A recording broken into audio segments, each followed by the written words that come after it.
Saya dapati dari pengalaman saya mengendalikan kes-kes murtad yang mengisytiharkan penukaran status agama mereka, rasmi atau tidak rasmi.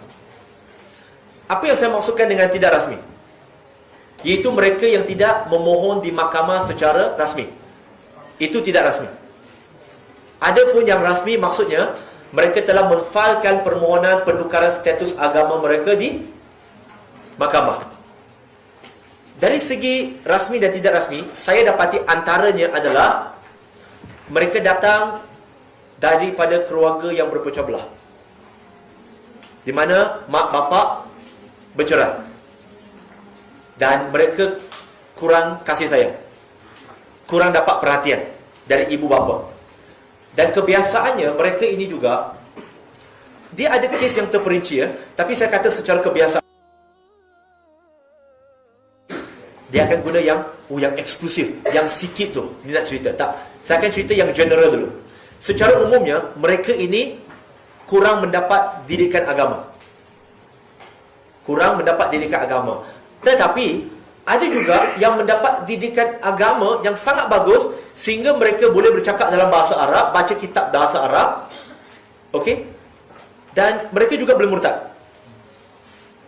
Jadi itu kes terperinci. Itu kes yang kita kata special. Kedua, punca dia adalah ini isu mu'alaf lah juga, iaitu mu'alaf. Golongan yang kedua ini adalah mu'alaf, iaitu mereka yang memeluk Islam dengan tujuan apa? Nak kahwin. Salah ke? Tak salah Jangan kata salah. Sebab kalau kita tengok peratusannya, 60-70% mereka yang memeluk Islam di Malaysia kerana sudah jodoh tak ke mana. Jadi mereka berkahwin. Okey? Mereka memeluk Islam dengan rela hati, tak ada siapa paksa. Mereka niat mereka memeluk Islam sebab janji-janji manis ataupun harapan membina satu mahligai yang indah.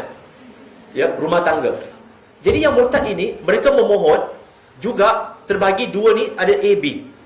A-nya ialah masuk Islam kerana nak berkahwin, tetapi sebelum sempat berkahwin, pasangan meninggalkan mereka.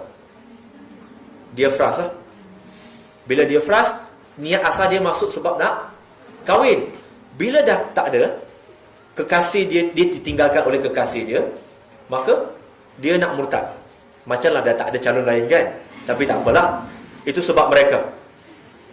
Tetapi dalam permohonan rasmi mereka, biasanya mereka tak akan tulis begitu.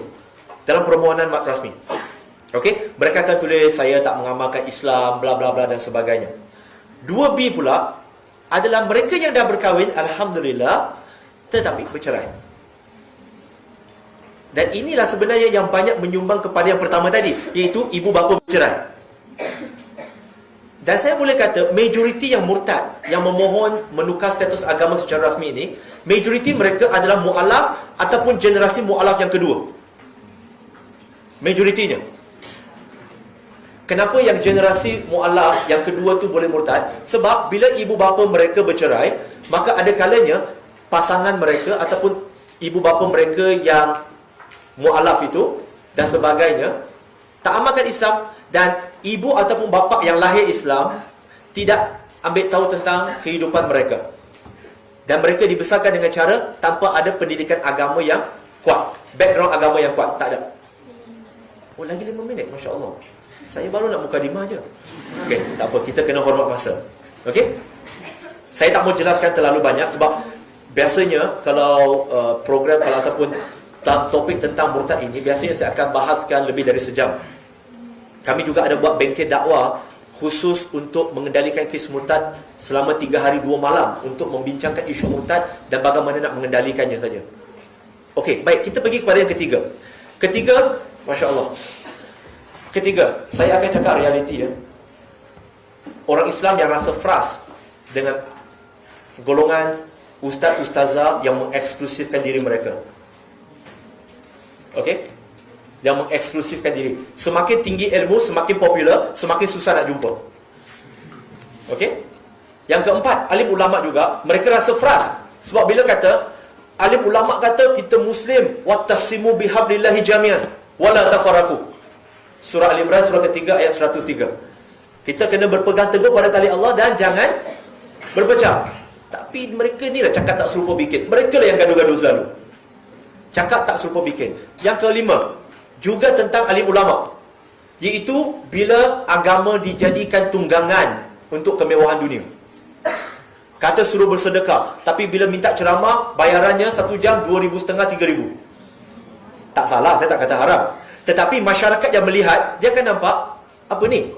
Cakap tak serupa bikin. Dia frust. Okey? Kemudian, okey, kita pergi kepada gerakan lain juga. Gerakan seperti, lihatlah, saya lebih banyak bahaskan dari sudut individu berbanding dengan unsur luar. Sebab amat mudah untuk kita menyalahkan isu-isu sebegini. Salah diorang lah tu, ni diorang lah tu, diorang tu. Geng-geng luar, tak. Okey? Lebih kepada diri kita sendiri. Baik, tadi dah berapa dah? 5 ke 6? Nak masuk yang ke 6, bagus. Okey, masuk yang ke 6. Saudara baru semua dah dan sebagainya. Baik. Kemudian, gerakan seperti Kristianisasi. Ada orang menafikan Kristianisasi tidak berlaku di Malaysia. Saya berani dan saya berani cabar.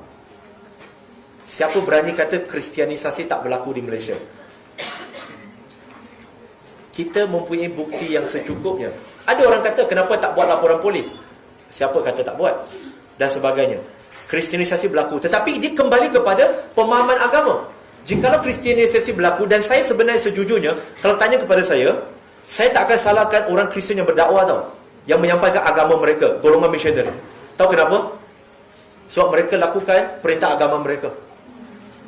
Yang saya marah ialah orang Islam yang tak lakukan agenda agama sendiri.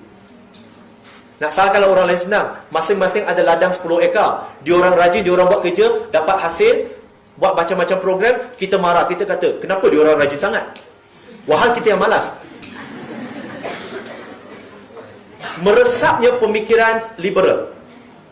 Okey? Meresapnya pemikiran liberal. Walaupun saya sebenarnya kurang setuju dengan terma Islam liberal, walaupun saya kurang setuju, tapi for time being, untuk sebab pemahaman kita, saya guna perkataan liberal ini saja. Okey? Meresapnya pemikiran liberal. Dan kemudian neo-atheism. Neo-atheism ni, dia tak sama dengan atheism ya. Atheism adalah orang yang tak percaya kepada Tuhan. Mereka stay as it is.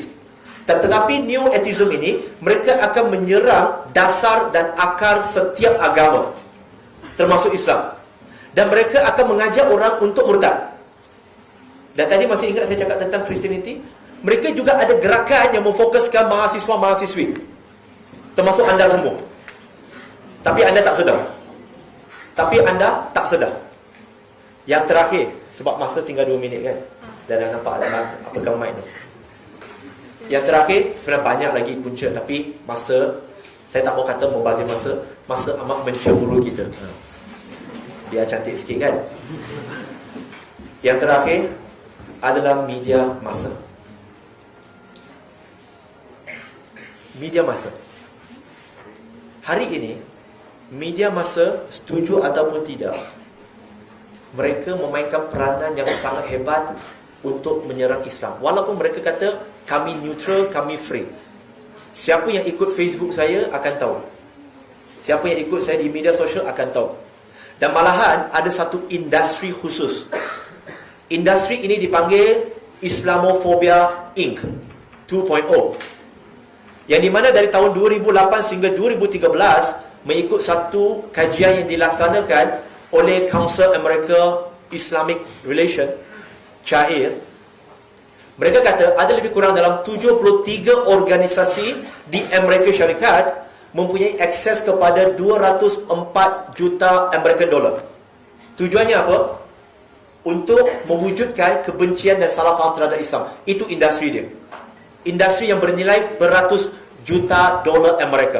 Dan tidak kurang ada di Malaysia juga. Kerana itu kita lihat, saban hari mesti akan ada isu-isu baru berkaitan dengan orang Islam ataupun Islam. Jikalau perkara yang sama dilakukan oleh orang Islam, dilakukan oleh penganut agama lain, yang ini kurang dapat perhatian berbanding dengan yang dilakukan oleh orang Islam.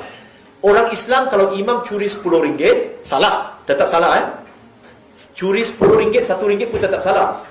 Dibandingkan dengan seorang padri yang curi 50 juta dolar, yang ini akan dapat perhatian, yang ini tak dapat perhatian.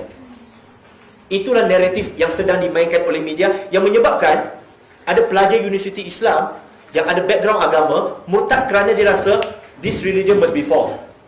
Agama ni mesti salah. Kerana tengok setiap hari mesti ada benda yang tak betul.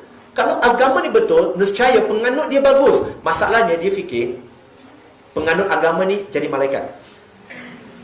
Mereka ada expectation yang sangat tinggi. Jadi saya rasa cukup setakat berapa? Tak apalah, 7-8 itu khilaf ulama muktabar, biarkan. Okey, itu khilaf. Tapi lebih kurang begitu.